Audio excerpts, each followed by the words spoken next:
దేవునికి స్తోత్రములు. దేవుని బిడ్డలారా, అందరూ క్షేమంగా ఉన్నారండి. మన ప్రభు అయిన యేసుక్రీస్తు వారి యొక్క ఉన్నత నామములో అందరికీ క్షేమము శుభములు కలుగునుగాక. అందరూ బాగున్నారండి.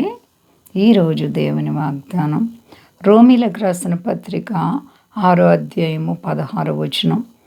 నీతి నిమిత్తముగా విధేయతకి గాని దేనికి మీరు లోబడుదురో దానికే దాసులగుదురని మీరెరుగరా. చూడండి, మనము నీతి నిమిత్తముగా దేవునికి భయభక్తులు కలిగి ఉండాలి. దేవుడు చెప్పినది చేయడమే విధేయత. ఎప్పుడైతే మనము దేవుని మాట వింటామో అదే విధేయత. ఎప్పుడు కూడా మనము దేవునికి లోబడాలి. విధేయత కలిగి దేవుని కొరకు జీవించేవారు మాత్రమే వారి హృదయంలో పాపానికి స్థలం ఉండదు. దాన్ని విసర్జిస్తారు. పాపం చేయడం అవిధేయత అని గ్రహించాలి. మనం పాపం చేస్తే అది అవిధేయత. దేవునికి మరి నువ్వు విధేయత కలిగి జీవిస్తున్నావా?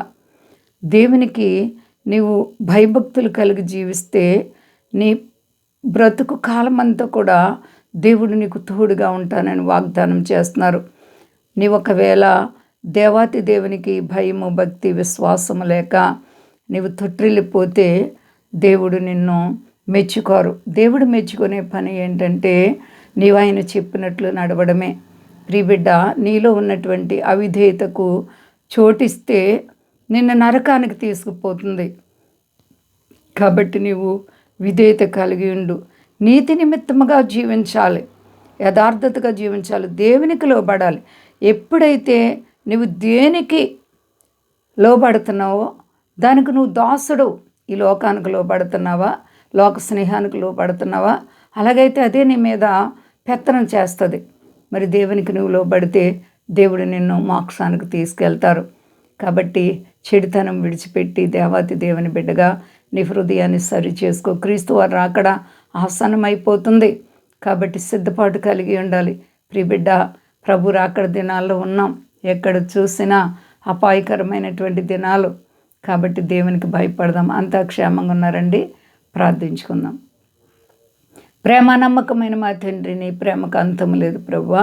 నువ్వు చాలా అంటే చాలా గొప్ప దేవుడవు, సర్వాధికారి. మా దేశాన్ని, దేశ నాయకులను కాపాడండి. మీ దాసులను కాపాడండి. సర్వ ప్రపంచాన్ని కాపాడండి. స్వదేశాల బిడ్డలను కాపాడండి. నాయనా, ప్రపంచంలో అలజడలను మీరు ఆపు చేయండి. నాయనా, సమస్త దేశాలకు శాంతినివ్వండి, భద్రత ఇవ్వండి. అయ్యా, రుణాలు, సమస్యలు, ఆర్థిక పరిస్థితులు ఉన్న ప్రతి బిడ్డలకు విడుదల ఇవ్వండి ప్రభువా. నీపై ఆధారపడి నడుచుకుంటూ ప్రతి బిడ్డకి నేర్పించండి, విధేయత నేర్పించి, లోబడి నీకు భయపడే జీవితాలు ప్రతి ఒక్కరికి దయచేసి మహింపు శక్తి కలిసేనమ్మని అడుగుతున్నాను తండ్రి. ఆమేన్. అందరికీ వందనాలండి. మా కొరకు పరిచయ కొరకు అందరూ ప్రార్థించండి. ప్రభువారు మిమ్మల్ని, మీ బిడ్డలు, మీ కుటుంబాలను దీవించునుగాక. ఆమేన్.